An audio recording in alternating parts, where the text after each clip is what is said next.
O tema da mensagem de hoje é: o Cristo é filho de Davi. Bem, nós vamos ler o texto que vai dar base à mensagem dessa noite. É um texto pequeno, Marcos 12, 35 a 37. Jesus, ensinando no templo, perguntou: como dizem os escribas que o Cristo é filho de Deus? O próprio Davi falou pelo Espírito Santo: disse o Senhor ao meu Senhor, sente-se à minha direita, até que eu ponha os seus inimigos debaixo dos seus pés. O próprio Davi chamou o Cristo de Senhor. Então, como ele pode ser filho de Davi? E a grande multidão o ouve.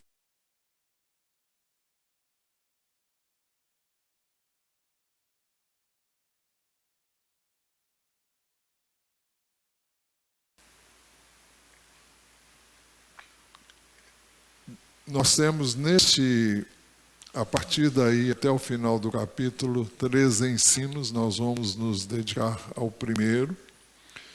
E é assim que Marcos inicia esse trecho, e que nós queremos examinar agora. O texto diz: Jesus, ensinando no templo, perguntou: como dizem os escribas que o Cristo é filho de Davi?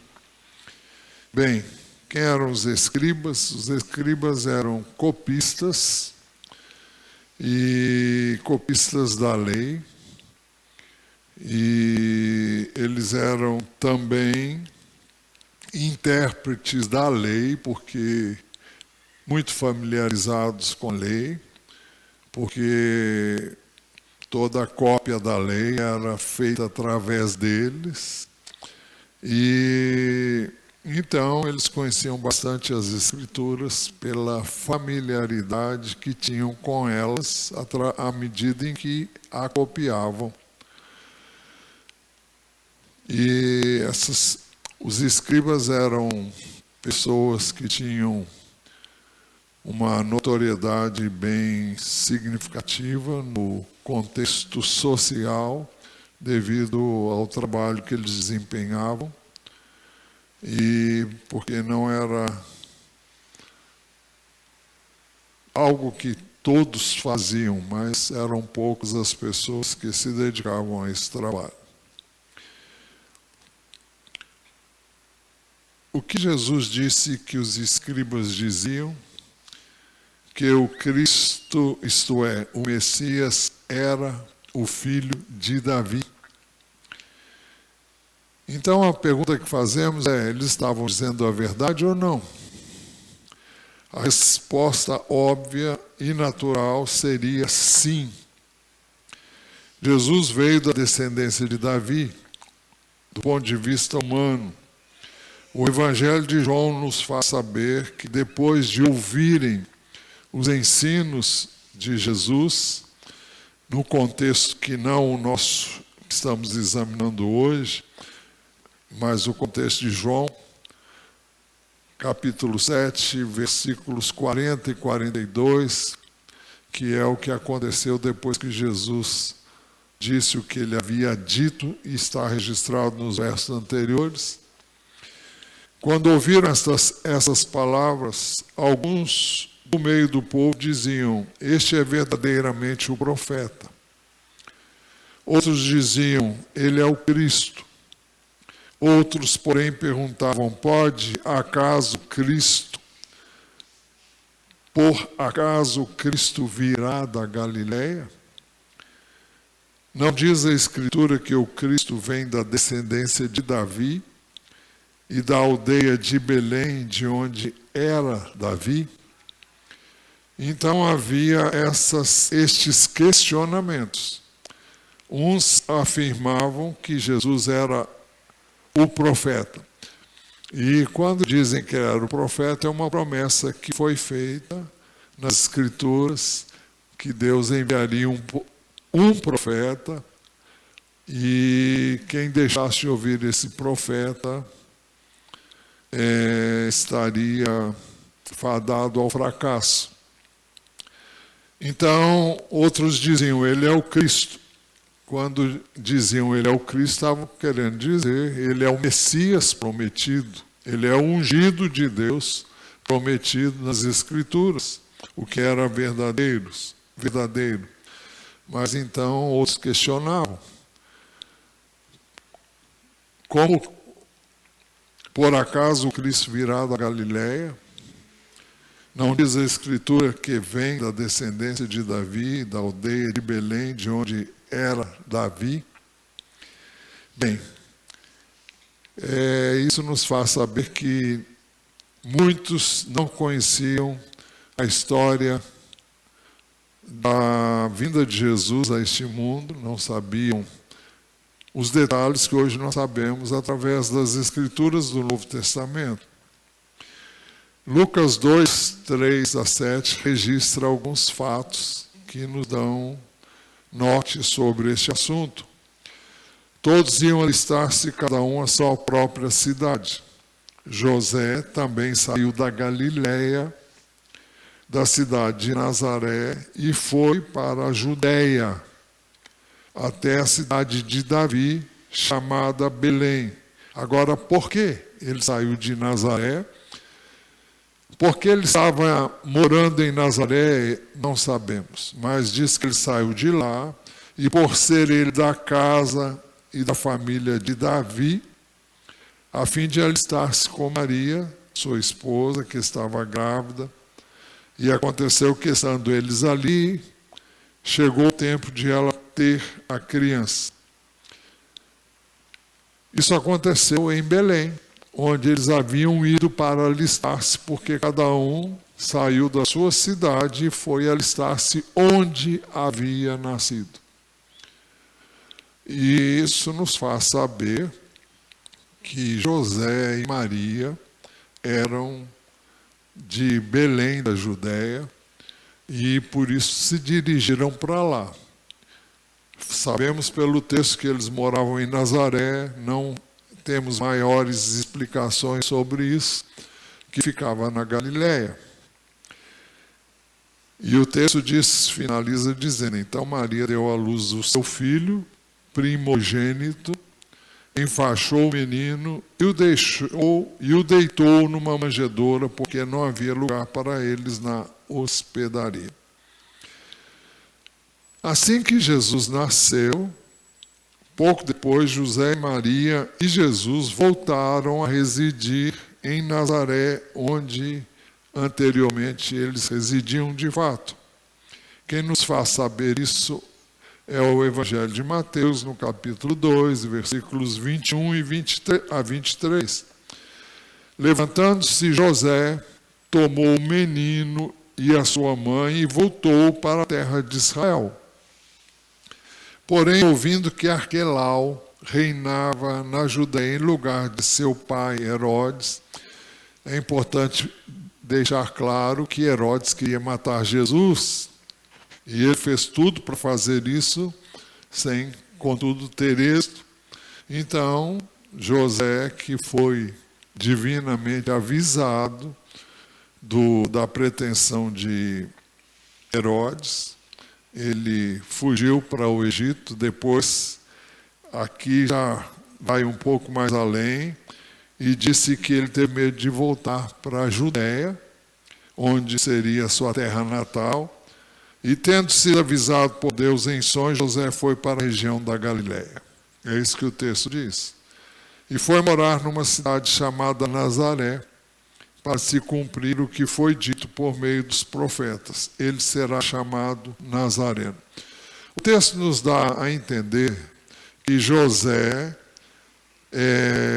foi para lá por causa do que ocorreu, do propósito de Herodes de matar Jesus, porque via nele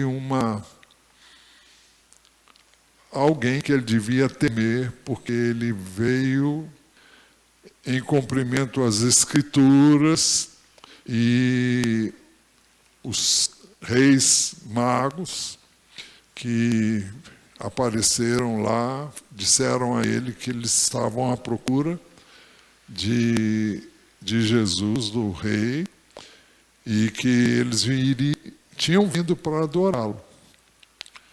Então Herodes pediu que eles, quando voltassem, avisassem, porque ele queria muito também adorá-lo.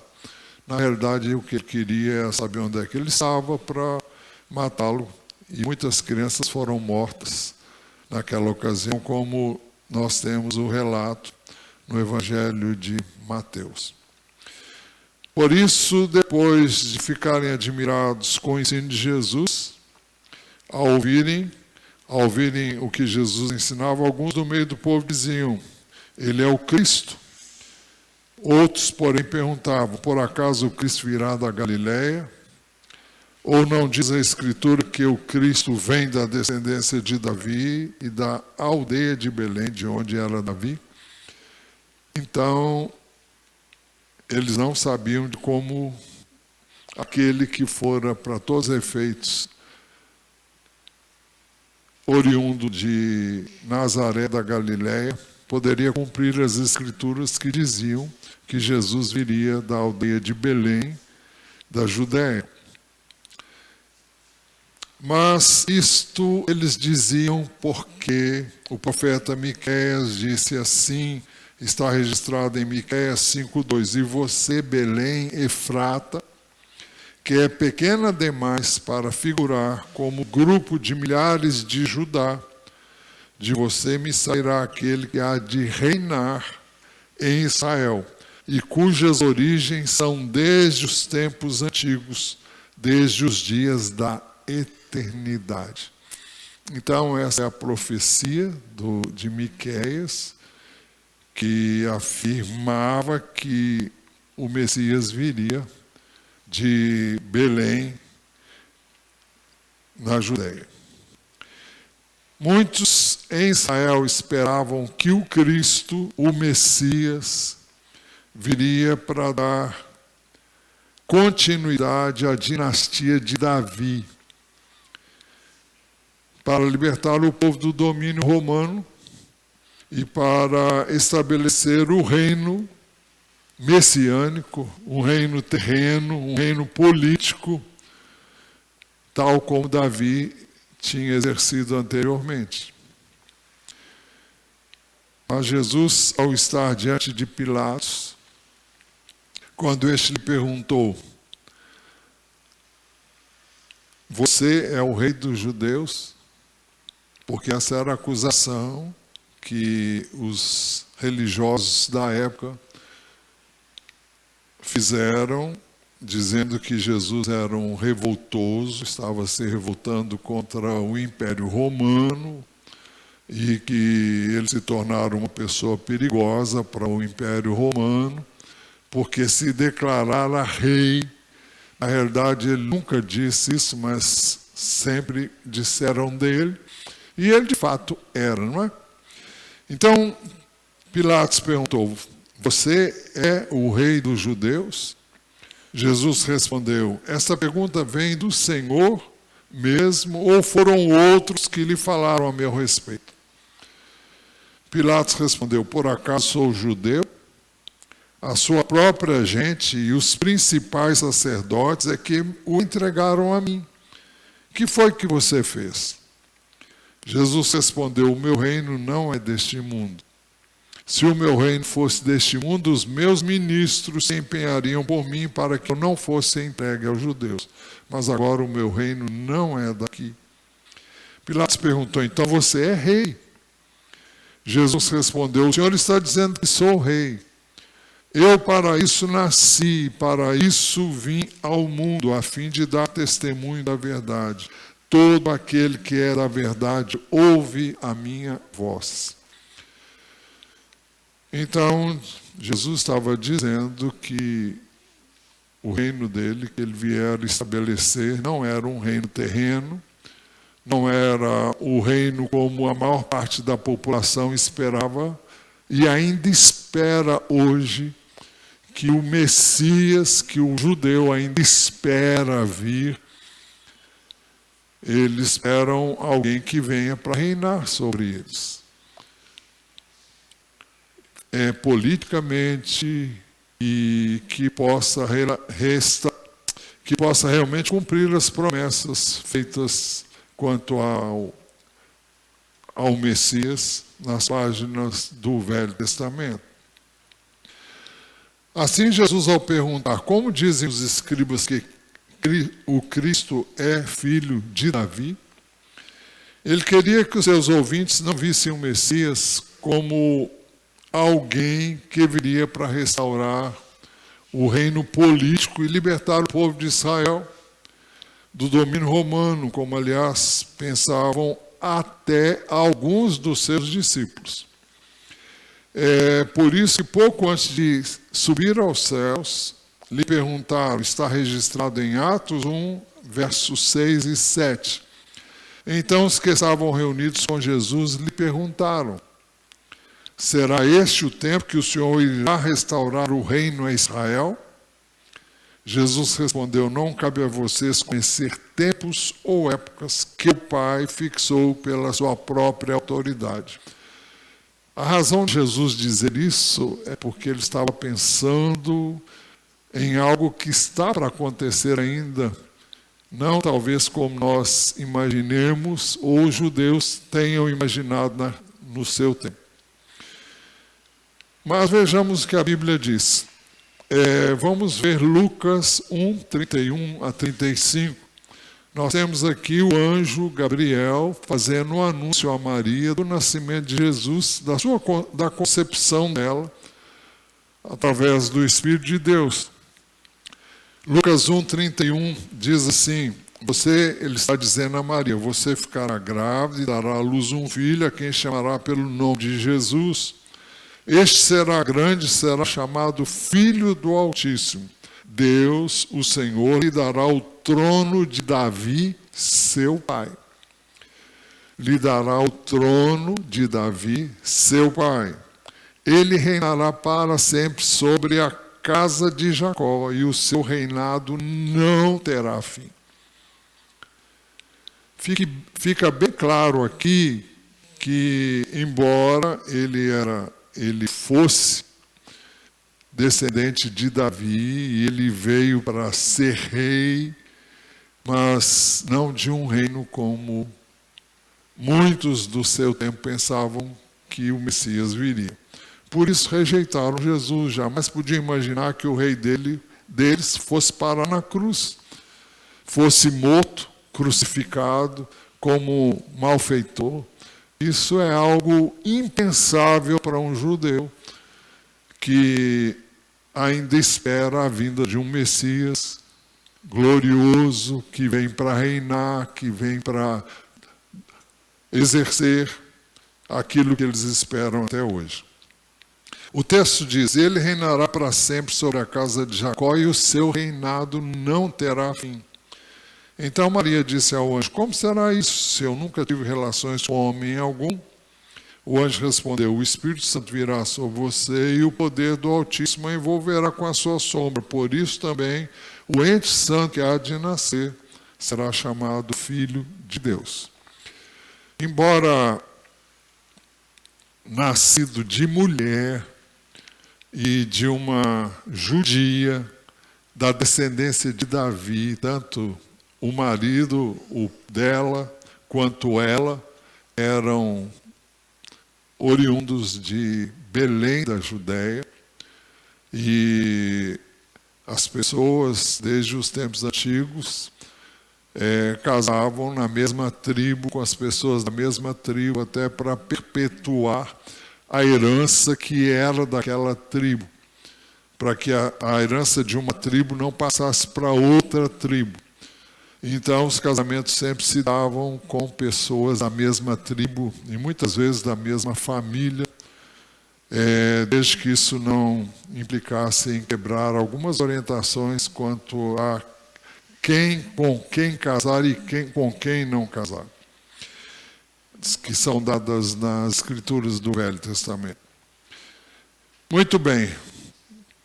Jesus veio para estabelecer o seu reino primeiro no coração dos que nele creem.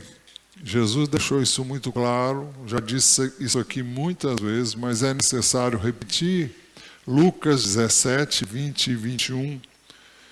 Indagado pelos fariseus sobre quando viria o reino de Deus, Jesus lhes respondeu: o reino de Deus não vem com visível aparência.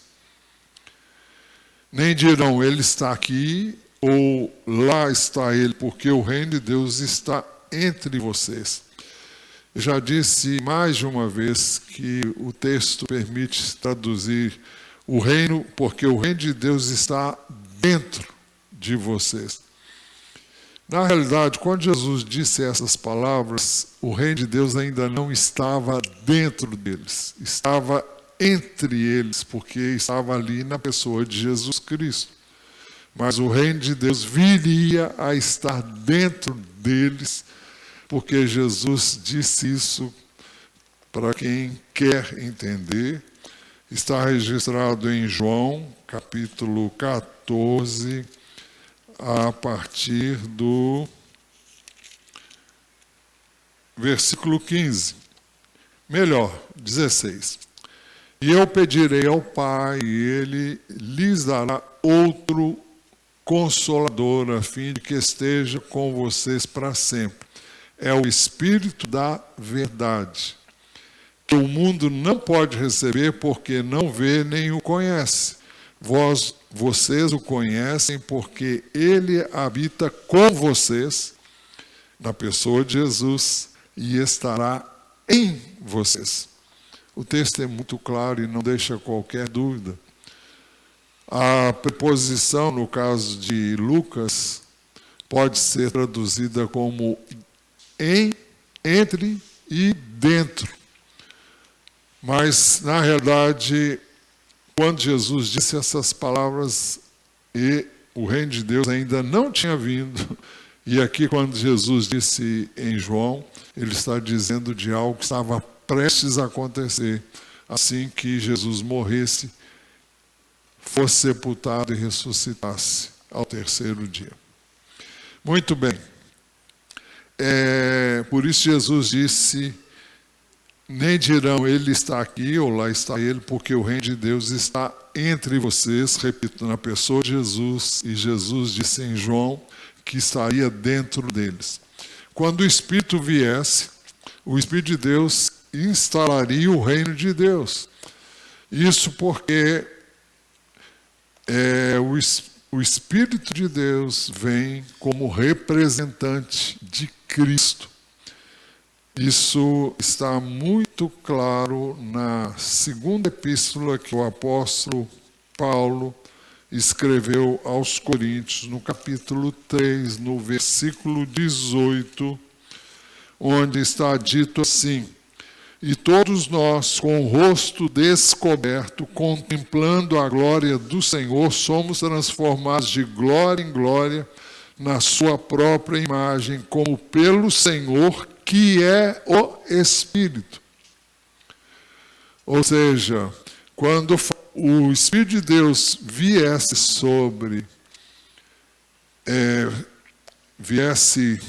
fosse derramado, e habitasse dentro de cada um que cresce em Jesus, ele estaria ali representando Jesus. Por isso que o texto diz, como pelo Senhor, que é o Espírito. O Espírito age em nome de Jesus. Eu já disse isso mais uma vez. E em João 16,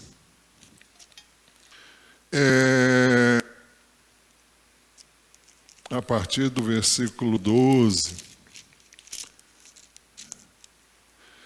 Jesus diz, tem ainda muito para lhes dizer, mas vocês não o podem suportar agora. Porém, quando vier o Espírito da verdade, ele não falará por si mesmo, mas dirá tudo que ouvir e anunciará a vocês as coisas que estão para acontecer. Ele me glorificará, porque vai receber do que é meu e anunciará isso a vocês. Tudo que o Pai tem é meu, por isso eu disse que o Espírito vai receber do que é meu e anunciar isso a vocês. Bem, não estava programado dizer essas coisas, não, mas não sei se confundiu ou ajudou, né? Mas, então, Jesus continuou dizendo, agora voltando para Marcos 12, 36.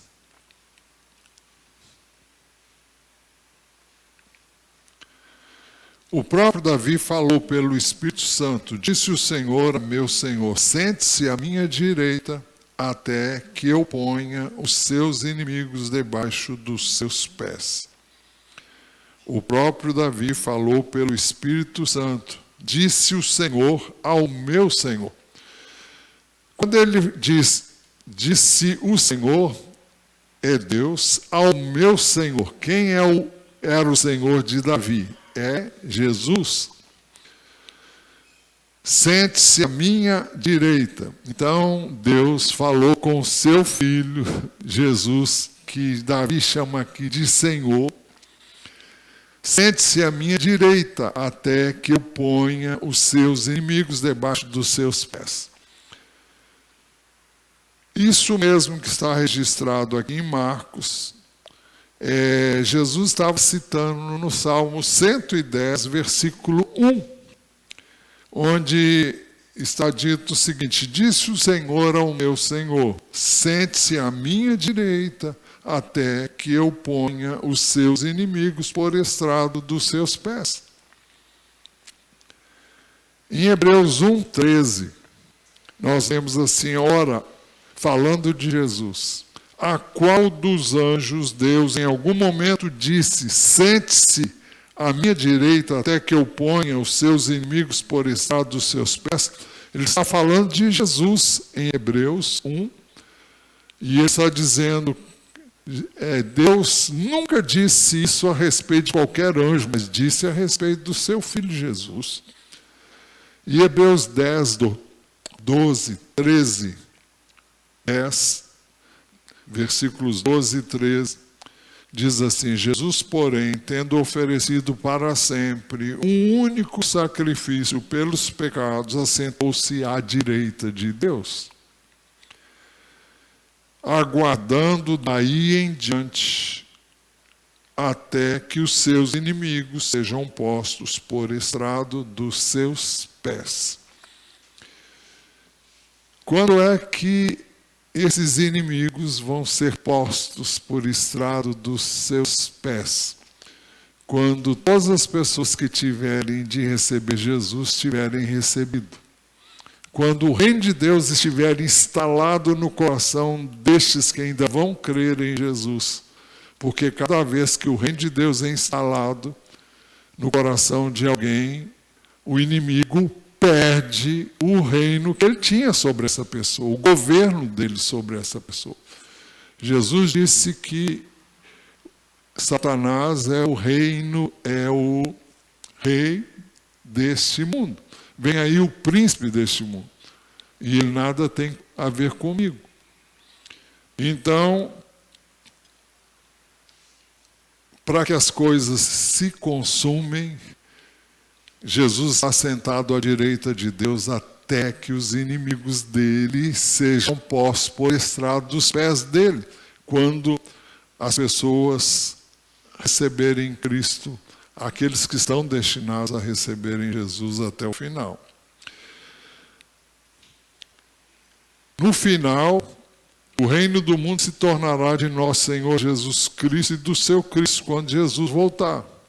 Apocalipse 11:15 diz assim, o sétimo anjo tocou a trombeta, e houve no céu vozes fortes, dizendo, o reino do mundo se tornou de nosso Senhor e do seu Cristo, e ele reinará para todo sempre. Você vai perguntar, como será esse reino? Não me pergunte, porque eu não tenho resposta. Eu não sei. A Bíblia diz só isso. O reino do mundo se tornou de nosso Senhor e do seu Cristo, e ele reinará para todo sempre. Então não há como eu afirmar para você, mas aqui diz que vai chegar um momento em que as escrituras que eu já citei para vocês vão se cumprir. Daniel profetizou acerca do reino eterno de Cristo em Daniel 7, 13 e 14. Eu estava olhando para as minhas visões da noite, e eis que vinha com as nuvens do céu alguém como um filho do homem. Ele se dirigiu ao ancião de dias, o ancião de dias é o Pai, e o fizeram chegar até ele. Foi-lhe dado o domínio, foi dado ao Filho do Homem, foi dado o domínio, a glória e o reino, para que as pessoas de todos os povos, nações e línguas o servissem. O seu domínio é domínio eterno, que não passará, e o seu reino jamais será destruído. Lucas 1,31, voltando ao que nós já dissemos no início, quando o anjo apareceu para Maria, quando Gabriel apareceu para Maria, anunciando que ela ficaria grávida, Lucas 1, 31 a 33, você ficará grávida e dará à luz um filho, a quem chamará pelo nome de Jesus. Ele será grande, será chamado Filho do Altíssimo. Deus, o Senhor, lhe dará o trono de Davi, seu pai. Ele reinará para sempre sobre a casa de Jacó, e o seu reinado não terá fim. Então, Davi é uma figura de um reino que Jesus veio estabelecer, não no sentido físico, mas no sentido espiritual. O reino de Deus não é algo imposto, não é algo que venha sobre as pessoas, porque Deus nos deu a todos livre-arbítrio. O reino de Deus é instalado no coração do ser humano quando ele crê em Jesus. E quando todos os que tiverem oportunidade de ouvir e de fazer a decisão até o momento de Jesus voltar, esse momento só Deus sabe quando, até que todos os que Deus de antemão sabe vão receber Jesus, o reino continuará sendo instalado pela fé na pessoa de Jesus Cristo. Por isso, Jesus disse, o próprio Davi falou pelo Espírito Santo, disse o Senhor ao meu Senhor, sente-se à minha direita até que eu ponha os seus inimigos debaixo dos seus pés.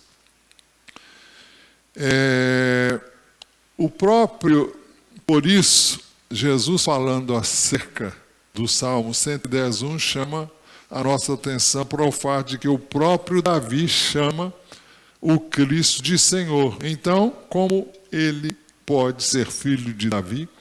Marcos 12, 37a. Pode pôr aí, por favor. 12, 37a. É o próximo slide. Então, o próprio Davi chama o Cristo de Senhor, então como ele pode ser filho de Davi? O que Jesus queria mostrar é o seguinte, olha, o Messias vem, mas ele não vem. E ele estava dizendo isso, os judeus não acreditavam que ele era o Messias. Então ele estava dizendo que o Messias não seria, eles não deviam esperar que um filho de Davi viesse a reinar como eles estavam pensando. Porque o reino dele não é desse mundo. Então, ele mostra que Jesus era muito mais do que um descendente de Davi. Jesus era nada mais, nada menos do que Deus com Deus, do que o Filho de Deus que se fez carne e veio aqui para redimir aqueles que nele crescem do seu pecado. Então, ele não viria para reinar como eles estavam pensando, um reino físico, um reino político, um reino deste mundo. Marcos conclui esse trecho dizendo, e a grande multidão o ouvia com prazer. Conclusão. Jesus então chamou a atenção dos seus ouvintes para o fato de que o Messias, o Cristo, era muito mais do que um simples descendente de Davi, fisicamente falando. Jesus era o Filho de Deus em forma humana. É por isso que em Romanos 1, 3 e 4, isso é dito de uma forma diferente. É o apóstolo Paulo escrevendo aos Romanos, ele diz assim: este evangelho diz respeito a seu filho, o qual, segundo a carne, veio da descendência de Davi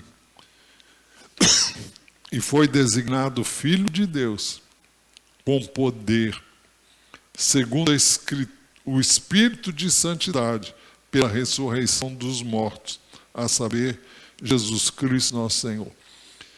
Então, ele veio da descendência na carne de Davi, mas ele foi declarado Filho de Deus porque ressuscitou com o poder de Deus dentre os mortos.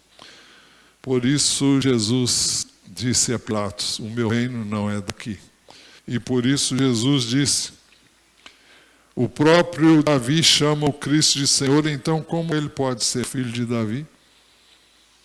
Embora fosse, não era esse o sentido que a Escritura deveria ser entendida literalmente, mas que ele viria como rei, à semelhança de Davi, para estabelecer um reino espiritual. Eu espero que você não tenha ficado mais confuso, mas tenha tido o esclarecimento que eu pensei poderia transmitir a você.